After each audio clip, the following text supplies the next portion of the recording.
Salam, selamat siang sahabat terkasih. Hari ini kita akan melanjutkan pembacaan firman Tuhan dari Lukas 5 ayat 11 sampai 16. Bagian ini merupakan kelanjutan dari kisah penangkapan ikan yang ajaib dan panggilan murid-murid yang pertama. Firman Tuhan hari ini berbicara tentang respon terhadap panggilan Tuhan, kuasa Tuhan Yesus yang memulihkan, dan teladan hidup Tuhan Yesus yang tetap mencari keheningan bersama Bapa di tengah kesibukan pelayanan. Mari kita membaca firman Tuhan perlahan, membuka hati, dan membiarkan setiap ayat berbicara secara pribadi kepada kita.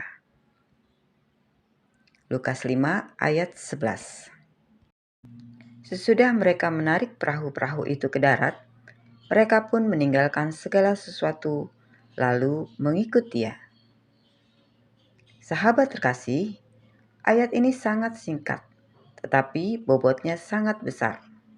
Setelah mengalami mujizat luar biasa, respon Petrus dan kawan-kawan bukanlah mengejar keuntungan, melainkan meninggalkan segalanya dan mengikut Yesus. Meninggalkan segala sesuatu tidak selalu berarti secara harfiah meninggalkan pekerjaan, tetapi berarti melepaskan kendali hidup, tidak lagi menjadikan hasil, harta, atau kenyamanan sebagai pusat, menempatkan Tuhan di posisi utama. Mengikut Tuhan Yesus bukan keputusan emosional sesaat, melainkan komitmen hidup. Seringkali kita ingin mengikut Tuhan, tetapi tanpa meninggalkan apapun. Firman Tuhan hari ini menantang kita. Apa yang masih kita genggam terlalu erat sehingga menghalangi ketaatan penuh? Ayat 12. Pada suatu kali, Yesus berada dalam sebuah kota. Di situ ada seorang yang penuh kusta. Ketika ia melihat Yesus, tersungkurlah ia dan memohon, "Tuan, jika Tuan mau, Tuan dapat mentahirkan aku." Sahabat terkasih, orang kusta pada masa itu adalah simbol keterasingan.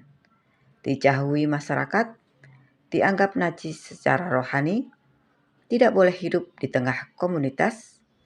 Namun, orang ini melakukan dua hal penting.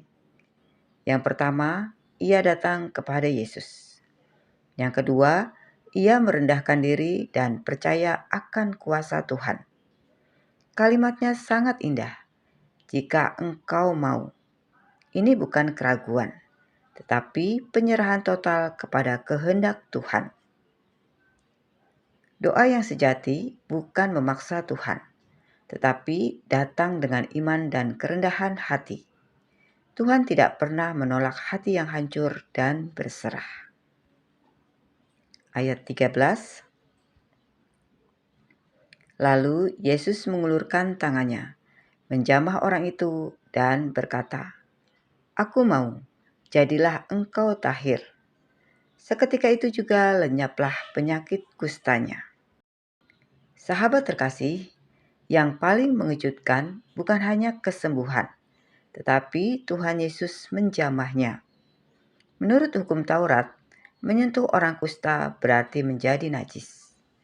Namun, kasih Tuhan Yesus lebih besar daripada stigma. Ia tidak takut menjadi najis, karena kuasanya justru mentahirkan. Kalimat Tuhan Yesus singkat, tetapi penuh kuasa. Aku mau. Mungkin ada bagian hidup kita yang kita anggap terlalu rusak untuk disentuh Tuhan. Firman Tuhan hari ini menegaskan, tidak ada luka yang terlalu kotor untuk kasih Tuhan. Ayat 14.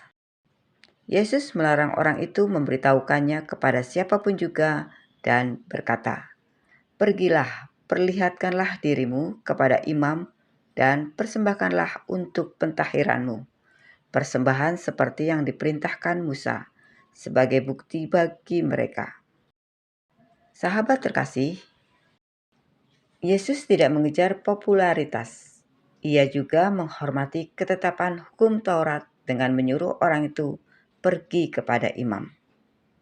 Kesembuhan tidak hanya soal fisik, tetapi juga pemulihan sosial, pemulihan rohani, pemulihan identitas.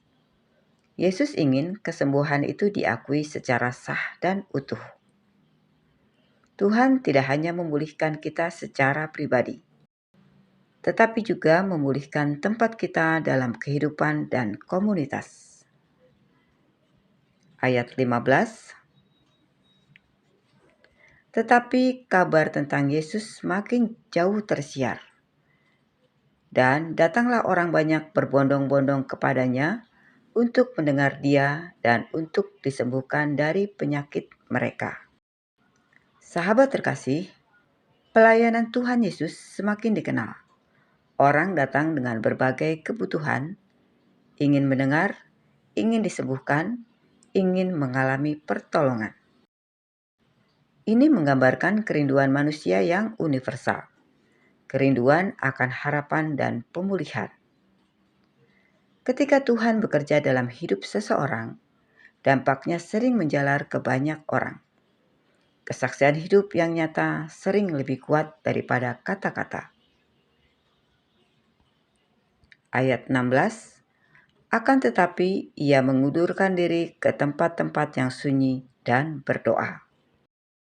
Sahabat terkasih, ini ayat yang sangat penting.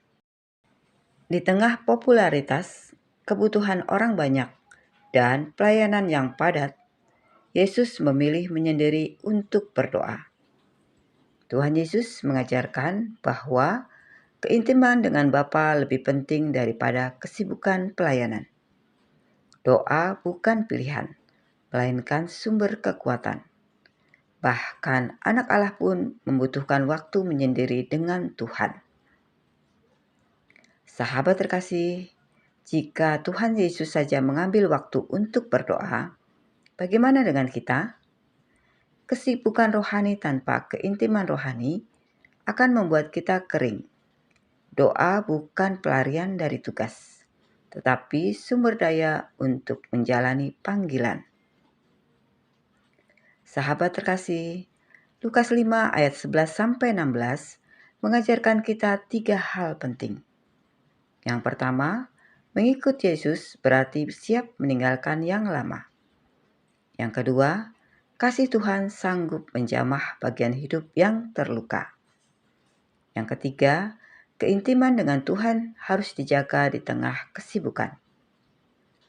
Firman Tuhan hari ini mengajak kita bukan hanya untuk kagum, tetapi untuk merespon dengan ketaatan, kerendahan hati, dan kehidupan doa yang nyata.